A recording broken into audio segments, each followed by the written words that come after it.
तो जो 1 वीक होता, मी माझा फर्स्ट एक्सपिरियन्स सांगते, कारण तो माझ्यासाठी पण खूप न्यू होता. मी बॉइल्ड पालक आणि 50 ग्रॅम्स बॉइल्ड चिकन. अच्छा. ओके, हे माझा एक मील होता. असा मी 3 मील खात होते, हं. विदाउट सॉल्ट, विदाउट अच्छा. Any spices. अरे बापरे. सो हे अळणी म्हणतात ना, हां. हे टिपिकल असं होतं. बेचव, त्याला हां, काहीच चव काहीच नाही. चव नाही. पालक आणि चिकन. आणि मी सॉरी, मुंबईमध्ये, महाराष्ट्रामध्ये वडापाव हा सगळ्यांचा फेवरेट आहे, खरं. पण माझा फेवरेट नाहीये. हं. पण त्या 1 वीक नंतर मला वडापाव खावासं वाटत होतं.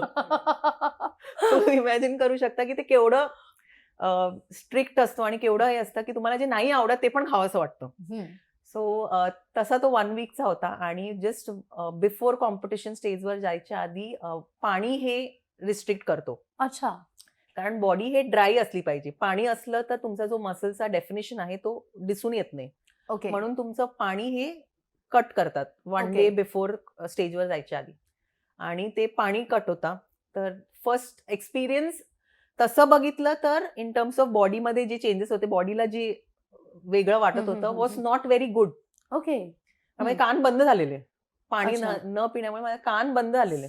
अरे बापरे. स्टेजवर मी होते, माझे कान बंद होते.